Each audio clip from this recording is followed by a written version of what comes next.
Hi everyone, welcome back to my channel. Ngasigi video sidi amna aigi di amna excited over video ne habidi aigi enaonupi nahamu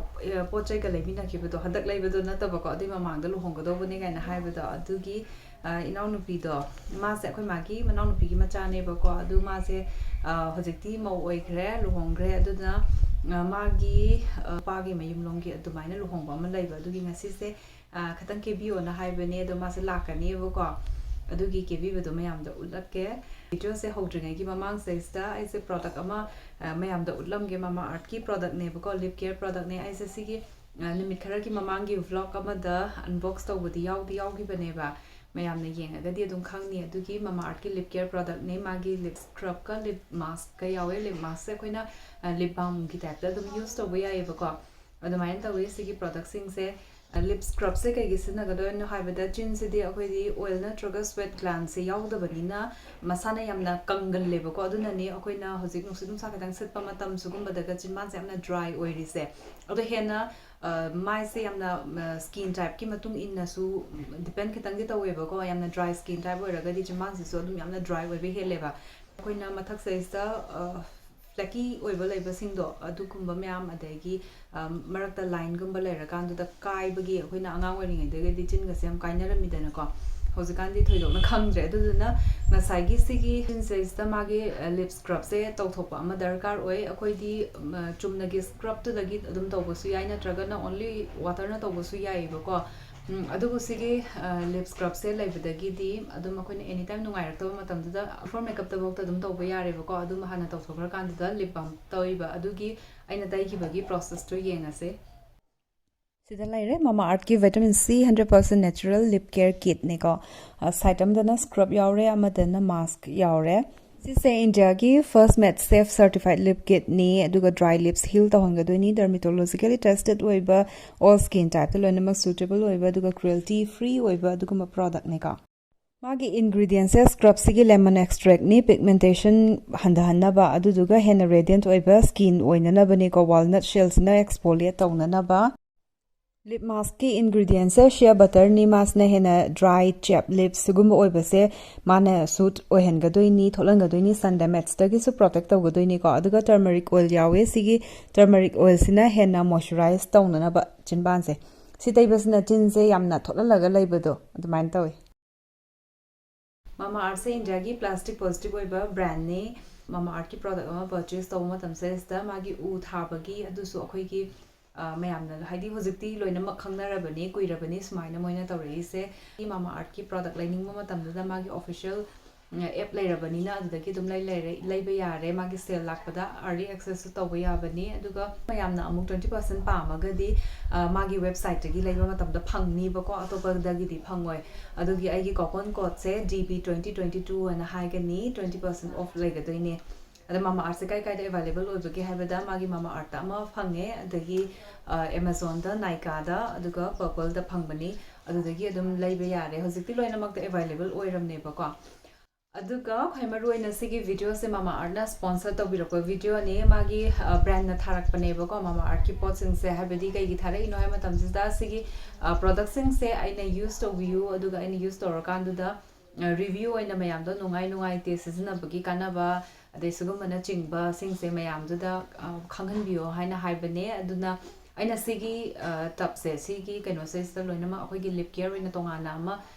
season adraga su yare sigi product sima laikhraga di sigi tap se sa scrub ka kaino ga punna yawre dana ko balm go oina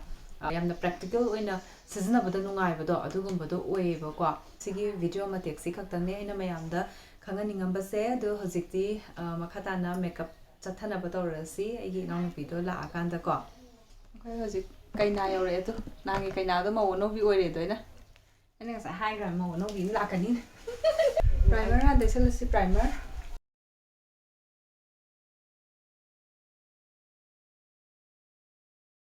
strobing cream tais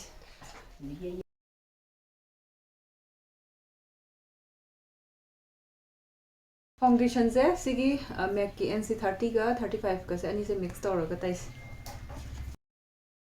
ngaksamda kai do sumyam tai ga doine ne khara yamna lawre du hana dot tawre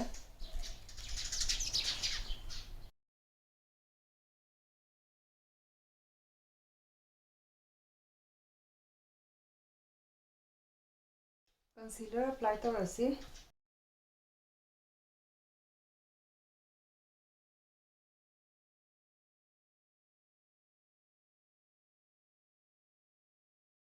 sigi base se loiba se ista set ta horasi setting powder se Maybelline Fit Me gi finishing powder dune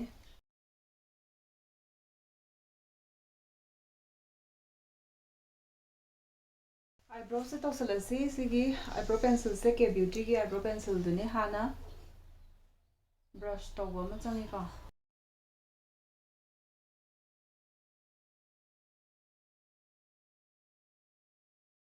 blush ta horasi the balm gi big dead blush to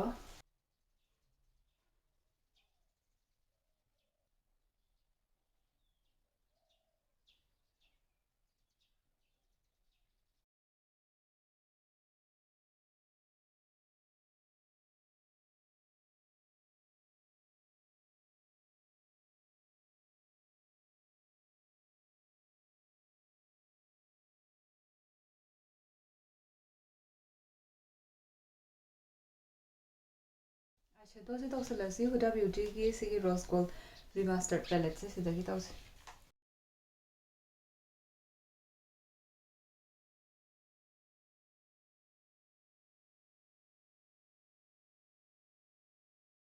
transition dine pigre aduga sigi magi keno oina ba crease line gumba magi outer sing sigi dine siga kitang deep oina ba ko smaina color se mix tawse aduga excess lokhoga outer se kitang keno orange deep orange yamna taba ko paweng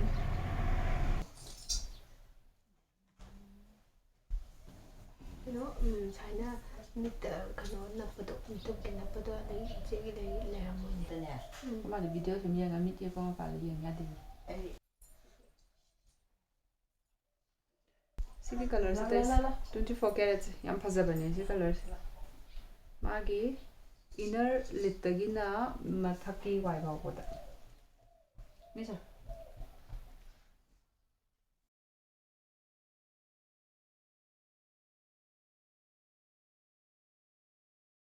ga layo kem taw ba nana pang du du pang ga layo pa taw ran chap man ha du chapra amu yekte chapte ko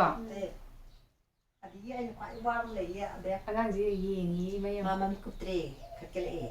pa de mo nya ma tu amu bom tai as phasara tra natural oil ne hadi liner kai taw do su mai lines to idhar ne to liner taw do su dum line se phasan lai ra ban yare phasare highlighter tawsalasi highlighter se sigi ani sine adum mix tawraga taibas aide sisne hena phajabran khanba aduga sisna mung no boina ne golden oibani ne Swiss Beauty gi se taibas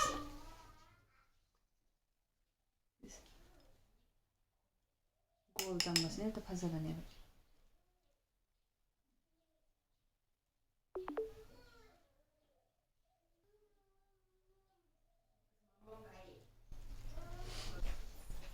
mo sen si buthro pa mam gai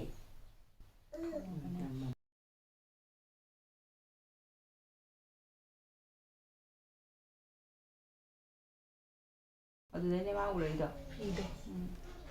esina ka ga le mi ba hangai tu di ko Adum phai ma. Lai to ana lai ba man ni. lipstick se asigi MAC ki ruby woo se tairasi si adum classic red oiba se ko sisen phajabani ma gi skin tone ga sem chanani ba si phajarani aduga liner sina ne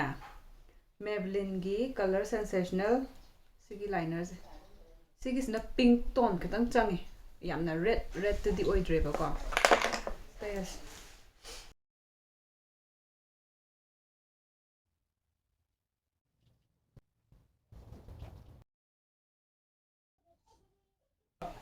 삼색 완전 제 거리 또 잘한다.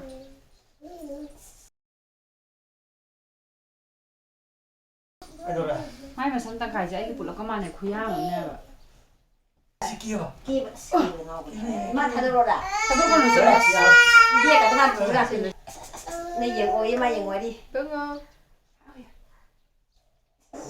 ꯄꯣꯠꯁꯨ ꯇꯥꯅꯤ ꯑꯗꯨꯃꯥꯏꯅ ꯇꯧꯕ ꯅꯪꯒꯤ ꯒꯥꯔꯤ ꯑꯉꯧꯕꯒꯤ ꯃꯅꯤꯡꯗ ꯅꯞꯄ ꯆꯠꯇꯣ ꯆꯠꯇꯣꯏꯅꯦ ꯑꯗꯨ ꯃꯥꯡꯂꯦꯟ ꯇꯧꯗꯣꯏꯁꯦ ꯅꯪꯅ ꯊꯣꯛꯑ ꯑꯗꯨ ꯑꯣꯏꯇꯥꯔꯗꯤ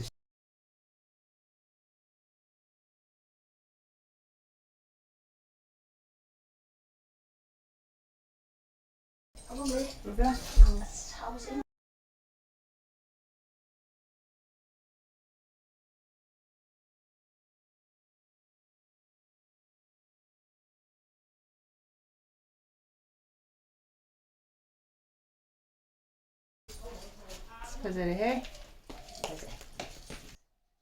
ꯐꯖꯕ ꯇꯧꯔꯦꯍꯦ ꯅꯪꯅ ꯁꯝꯁꯦ ꯁꯤꯒꯤꯁꯤꯗꯤ ꯃꯥꯒꯤ ꯁꯤ ꯃꯌꯥꯝꯁꯦ ꯂꯣꯏ ꯂꯣꯏꯔꯦꯕ ꯁꯣꯝ ꯁꯥꯏꯗꯀꯤꯗꯤ ꯁꯦꯛꯁꯟ ꯃꯊꯛ ꯊꯪꯕ ꯀ꯭ꯔꯥꯎꯟ ꯑꯦꯔꯤꯌꯥꯒꯤꯁꯦ ꯁꯤꯁꯤꯃ ꯋꯥꯠꯂꯤ ꯑꯗꯨꯃꯁꯨ ꯑꯃꯨꯛ ꯂꯣꯏꯁꯤꯜꯂꯛꯑꯒꯦ ꯐꯖꯔꯗ꯭ꯔꯥ ꯐꯖꯔꯗ꯭ꯔꯥꯅ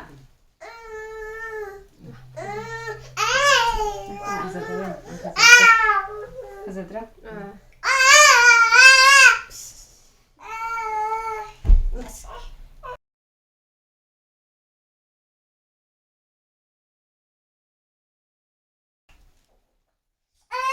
فزرع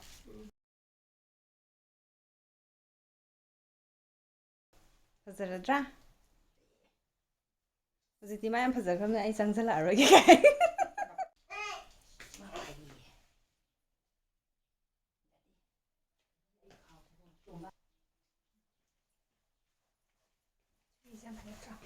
ꯌꯥꯝꯅ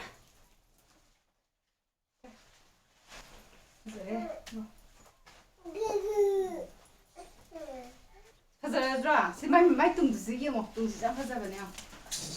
ꯐꯖꯗ꯭ꯔꯁꯦ ꯁꯝꯗꯨ ꯁꯨꯃꯥꯏꯅ ꯈꯔꯗꯪ ꯍꯥꯞꯄꯦ ꯃꯥꯒꯤ ꯀꯩꯅꯣꯁꯦ ꯅꯥꯆꯣꯝꯁꯦ ꯊꯦꯠꯅꯅꯕ ꯐꯖꯕ ꯇꯧꯔꯦ